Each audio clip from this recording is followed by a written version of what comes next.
In a deleted scene of Revenge of the Sith, we see Shaak Ti meditating during Order 66, where she is cut down by Anakin Skywalker. But what if Shaak Ti was meditating on Order 66 before Anakin turned and she saw visions of it? That's our story for today. Hope you guys enjoy it, and let's get right into this one. Our story begins inside of the Jedi Temple, shortly after the council meeting, where new missions were assigned to a few of the Jedi Masters, including the Grand Master Yoda himself. Yoda was sent to Kashyyyk to aid with the droid attack on the Wookiees, and deep in the temple meditation chambers, Master Shaak Ti quickly realized that the council members were quickly becoming scarce inside of the temple. It made strategic sense to spread out the council masters, but it also came with great risk. Every single one of them knew that there was a mysterious presence helping the war continue. Sidious, whoever he was, needs to be drawn out. So, perhaps spreading out the Jedi, including Yoda, would allow the Dark Lord to reveal himself, but it also carried great risk. Shaak Ti wondered if the Jedi would be ready if and when the Dark Lord emerges, and Master T could feel the Force around her, and it was stronger than usual. During this war, and even the few years prior to the war, the Force had not only gotten colder and darker, but it seemed to be fading, as if it were suffocating. That was the only proof that the Jedi truly had of Sidious being real. Everything else was hearsay, or loose ends, but the darkness surrounding the galaxy would tell the story, especially after Dooku was killed and the Force only seemed to get darker. But right now, there was something different about all of it, and Master T meditated on these feelings. She focused on the Jedi Council, on the swirling conflict that was going on not just outside of the temple in the countless, constant battles, but also on the conflict that was swirling inside of the temple and inside of the Jedi Council meetings. The addition of Anakin Skywalker to the council was one that many council members did not agree with, but some of them, such as Obi-Wan, Plo Koon, and even herself, could understand why Anakin deserved a seat in the room. They asked so much of him, and there was no one better to give a genuine perspective on the war, and also on the Chancellor. They needed every leg up that they could get, and although promoting Anakin at his age went against many norms inside of the Jedi Order, the time for normalcy was long over, at least until this war could come to an end. And as Shaak Ti thought about Anakin, the clones, and the Jedi Temple conflict, it all seemed to converge at the same time. As Anakin Skywalker was having his own visions, he was not the only one to be shown the future from the Force. It was daytime as Shaak Ti meditated, but suddenly, as she sunk into meditation, Shaak Ti found herself in a dark temple meditation chamber, and outside of the chamber, the sounds of blaster fire, lightsabers, screams of terror, pain, and death mingled with the shouts of orders from the same voice, but it was coming from thousands of different men. Clones. Her mind then saw outside of the meditation chamber, inside of the Grand Hall, as hundreds of lightsabers were blinking out as Jedi fell dead, and at the center, their greatest defenders were being struck down by a man shrouded in darkness, waving his own blue saber around, cutting down Jedi after Jedi. Her mind then went outside the temple, and she saw the fires spreading across the roof. Smoke billowed into the sky. Temple spires were exploding as they collapsed down into the roof. It was endless, merciless destruction and death. And then, in the end, Shaak Ti found herself back in the meditation room, hearing faint echoes of it all. She opened her eyes, and she felt a blue saber piercing her heart, ignited through her spine, and as she fell to the floor, she looked up to see the man behind all of it. Anakin Skywalker stared at her dying body, blue blade hovering over her, and Shaak Ti would hear the echoing laughter of Darth Sidious, as everything went dark in death. And then, the vision finally ended. Shaak Ti woke up in the meditation chamber with a loud gasp, grasping at her stomach to find there was no stab wound. She was alive. The temple was quiet, safe, and peaceful. Shaak Ti got up, slowly moving to a sink, washing her face in cold water, trying to come to her senses. She has had Force visions before. Every Jedi Master has. But they were typically vague, meaningless, or simply a guide on a smaller decision. But this was something else entirely. This was a future that Shaak Ti could not have even imagined. She couldn't believe it was real. Why would the clones, why would Skywalker turn on them? And above all, why would the Force choose to show her this vision? Why not the Grand Master? Why not Mace Windu, who seemingly has lost all trust in Anakin? Why not Obi-Wan, Anakin's own master? Why not even someone like Ahsoka, wherever she may be? And as Shaak Ti stared at herself in the mirror, she took a deep breath, trying to stop herself from panicking and shaking after seeing the terrible visions. She went through her exercises to calm down, to clear her mind, and she continued to ask the question, why her? And after a bit, it clicked. Kamino. She was the Jedi assigned to the cloning world at the beginning of the war. She was the one who oversaw the cloning program and the training initiatives as clones were sent out into war to fight for the Republic. She was the one who got quite close to many clone troopers on that world, and her training as a Jedi allowed her to see them off and be mentally ready to learn that they died in battle. But she was also the Jedi that oversaw the incident with Fives and Tup on Kamino. And perhaps there was more to all of this than she initially thought. So, she decided to go on a personal mission to Kamino. Later that day, Anakin Skywalker would be returning to the Jedi Temple after spending some time at the Coruscant Opera House with Chancellor Palpatine. And at this theater, Anakin learned of a man called Darth Plagueis the Wise, a powerful Sith Lord who has learned to stop others from dying. Anakin would land at the Jedi Temple, and he would use his comlink to contact Padme. It was late, and she answered in a sleepy voice, asking Anakin what time it was and where he has been. Anakin would apologize, saying that he has to spend the night in the Jedi Temple. Something important has come up. Padme said it's alright, that she loves him, and she told him to get some rest. Their talk ended, and Anakin just shook his head. He couldn't rest. How could he, when every time he closed his eyes, all he saw was her screaming and dying in childbirth? Instead, he planned to spend every second of this night researching the name Darth Plagueis, trying to find any answers he can. He was so angry that the Council denied him the rank of Master, he would do anything to have access to the restricted archives and to the knowledge in those files, but they were reserved for Masters. Anakin felt lost, but as he sat in his speeder, a Jedi Master approached. Shaak Ti smiled at Anakin, and she asked if he would accompany him on a mission to Kamino, and in just minutes, Anakin and Shaak Ti would be in a Jedi transport together, blasting into hyperspace for Kamino. Anakin decided that he wasn't going to get many answers in the temple, and Shaak Ti was a Jedi that he could actually try and speak to. She was kind, gentle, and could help him to calm down. But as Shaak Ti sat across from Anakin, soon watching the blue streaks of hyperspace, she felt anxiety rising in herself. When she entered the temple hangar and saw Anakin, she had to grab her hand to stop from shaking. She remembered the visions. She remembered his emotionless face, staring at her as she died. But she knew that Anakin was at the center of the scandal with Fives, just like her. She could use his help in finding the truth of all of this. And as they flew, she wondered if this man truly had it in him to slaughter the Jedi Order, like she saw in her visions. Could he truly kill her, then kill other knights, masters, and younglings? She refused to believe it, at least for now. And as they flew, Anakin finally asked why they were going to Kamino, and Shaak Ti said that she has had a vision from the Force. This made Anakin perk up, and he revealed that he, too, has been having visions. Both of them waited for a moment, both wondering what the other has seen, and Shaak Ti finally said that she saw visions of clone troopers slaughtering Jedi. They stormed the Jedi Temple, mercilessly shooting the Jedi down, and it reminded her of the incident with Fives and Tup. Anakin slowly nodded, and he said that his visions are of someone close to him dying, someone he's grown to be quite fond of, and as they die, he is nowhere to be found around them. Shaak Ti noted that Anakin didn't specify who, or even what gender, the person in these visions was, but she didn't pry. Not yet. Instead, she suggested that the visions could be tied together.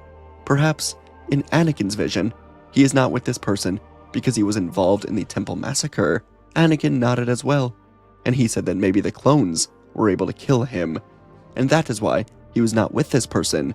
Shaak Ti was silent for a moment, and then she simply said, perhaps, and they both agreed that, together, they will find out the truth of this matter. There wasn't much else said during the trip over. Anakin knew that he withheld information about his visions, and he also could feel that something else was off about what Shaak Ti told him. Shaak Ti couldn't get the image out of her mind of Anakin striking her down in the temple. She knew she was a Jedi. Death should not scare her, and it didn't. But it was everything around her death that gave her so much hesitation. The clones, the look in Anakin's eye, and the certainty that the dark side was victorious. Either way, they would soon arrive on Kamino, and they would make their way into the main facilities together. Prime Minister Lama Su was surprised to see them, but Shaak Ti said they are here for a routine check-in regarding the clone army. Grievous has been discovered on Utapau, so they are here to make sure everything is in line for the war to come to an end, and for the production of the clone army to come to an end, and make sure that the remaining clones are ready for the rebuilding phase of the war effort. Lama Su said this was fine, and as the two Jedi entered the facility, Lama Su moved to his personal quarters to contact Darth Sidious about this sudden intrusion. But the two Jedi would move into the main terminal area, and they would both decide they should first check Fives' file for anything that they may have missed. They would both see the initial reports with the information that they knew, but then they would see that a new report was recently added. Captain Rex did his own report on the Fives incident, and Rex said in this report that he knows no one may ever see it, but he fears that the conspiracy regarding Fives goes deeper than anyone knows, and the inhibitor chips inside of the clones' minds may be for a greater purpose than anyone understands. And this would ultimately prompt Anakin and Shaak Ti to dive into every possible file regarding the inhibitor chips. Luckily, Shaak Ti and Anakin Skywalker were the two Jedi in the entire order that had the most access to the Kamino files. Shaak Ti had access because she was stationed here for over a year, and she needed access to as much info as possible, and any files that were restricted to her were able to be accessed by Anakin because of his recent promotion to personal representative to Chancellor Palpatine. And from here, everything would begin to escalate. Shaak Ti and Anakin would learn of the hidden protocols inside of the inhibitor chips, and they would scroll through the protocols, eventually finding one that was much more encrypted and highlighted than the others. Order 66, an order that forces clone troopers to turn on their Jedi commanders after being suspected of treason. And this order could only be activated by the Supreme Commander of the Grand Army, or his personal representative, aka Chancellor Palpatine or Anakin Skywalker. Anakin was truly confused, but Shaak Ti began to put it all together. When Fives went crazy, the last person to see him was Chancellor Palpatine, and after all, the Council had recently suspected Palpatine of working closely with Sidious. So, the two of them decided that something drastic has to happen. Shaak Ti would tell Anakin to work on making sure that Palpatine cannot contact the clone troopers. She will work on contacting the Jedi Council and telling them that Palpatine may be a danger to the Jedi and to the Republic. Anakin, of course, didn't want it to be true, but Shaak Ti looked at him with extreme seriousness, and she told him to do it for her. This is the way to save her. Anakin looked away, but he knew Shaak Ti was right. If Shaak Ti's visions were true, and the clones turned on the Jedi, then that had to be the reason that he was not in his visions of Padme dying. He must die to the clones, so he must stop them. The two Jedi would get to work on all of this, and meanwhile, Lama Su would finally contact Sidious, and he would tell the Dark Lord that Shaak Ti and Anakin are here, and they've accessed the files regarding Protocol 66. Sidious, all the way in his lair on Coruscant, would curse everything, realizing that Anakin has left Coruscant without him knowing. He could not believe that he and Shaak Ti were close to ruining everything, so he decided to enact Order 66 before his plans could be destroyed. If Anakin survives, then he will have a place by his side. If not, so be it. His child will do fine, in due time. Sidious would end the communications with Lama Su, and then he would move to his communicator, preparing to execute Order 66. But as Sidious got onto the comms for all available clone commanders, he found that none of them were responding, and instead, he was alerted from his guards that a group of Jedi Masters were approaching his office. What Sidious did not know was that Anakin was able to activate an order from his position on the Council to tell all of the clone commanders to go dark on their comms. Do not answer any messages from anyone, including the Chancellor. And the clone commanders listened to this order, not to Palpatine. And at the same time, Shaak Ti contacted Mace Windu, telling him of her suspicions. And so, Windu, Kit Fisto, Agen Kolar, and Saesee Tiin would move to Palpatine's office, suspecting that he could be Darth Sidious. But Sidious was not done yet. He would contact Kamino directly, and Lama Su would patch him through to the intercoms. And all across the Kaminoan facility, a voice would speak to every single clone trooper here, telling them to execute Order 66. Anakin and Shaak Ti felt the shift as the words finished echoing through the intercoms. They were alone, for now, but every clone on Kamino would suddenly stiffen into complete, unemotional seriousness, rifles rising up together.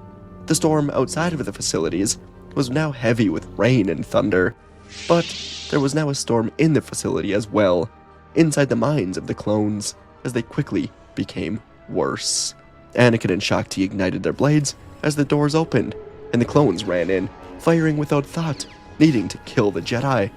The first shots would force the two Jedi into motion, cutting through the closest trooper blasters, just to survive the opening seconds. They used the Force, pushing clones into walls, not wanting to kill them, just to survive. More soldiers spilled in from every hallway as Anakin and T moved to make their escape. Whether they were training clones, cadets, armored officers, ARC troopers, it didn't matter. They were all firing without hesitation.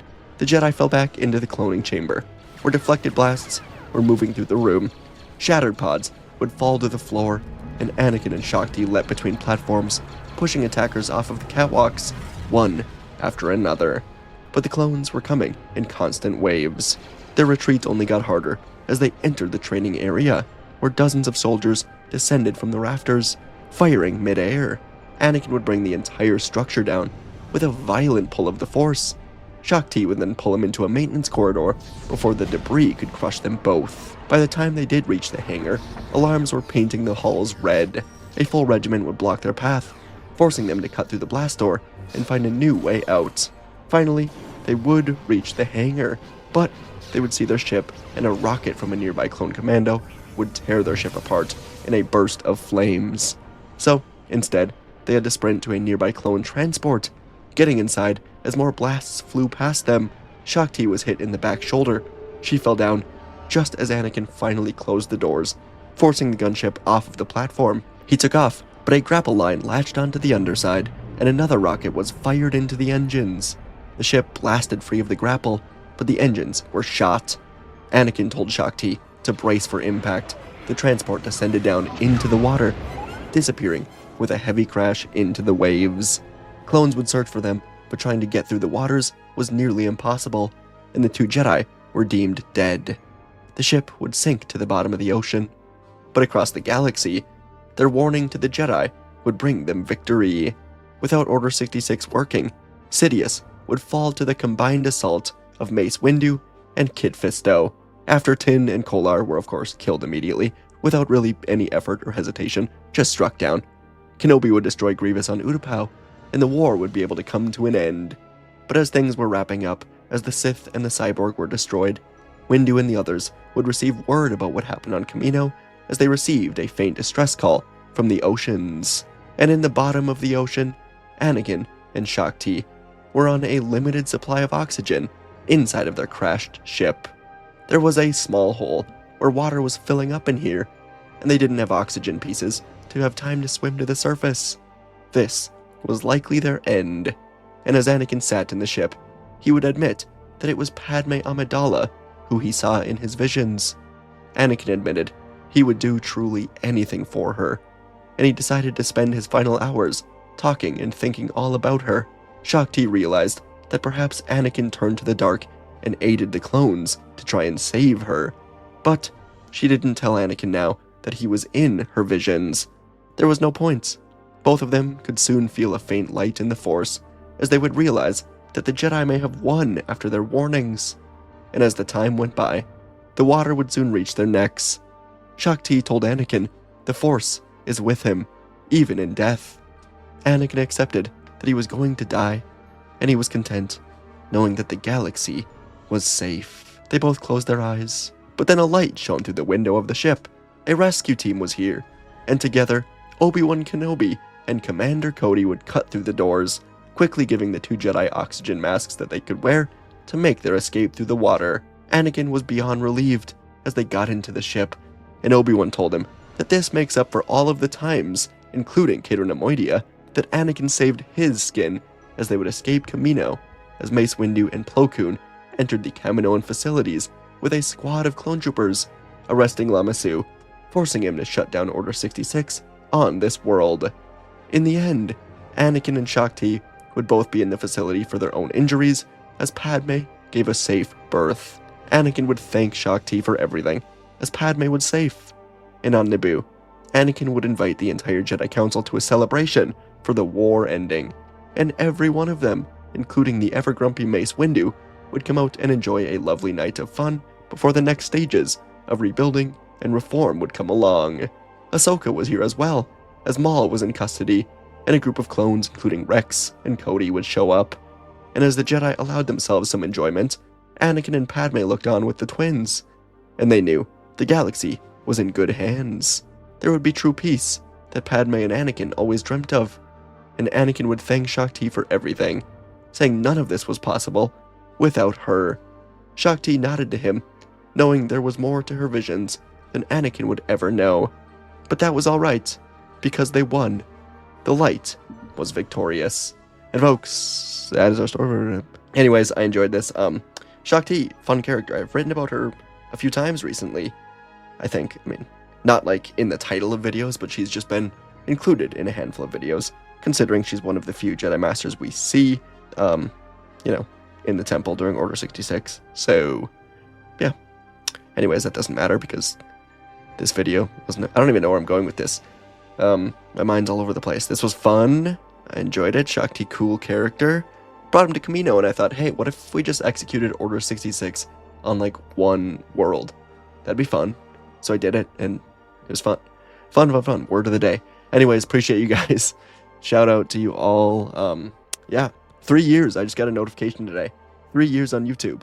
Seems like more, honestly. I thought it was more than that. So, cool. Good stuff. Appreciate you guys. 3 years. 111,000 subscribers. Yeah, you guys are great. Thanks for watching, and I'll see you in the next video.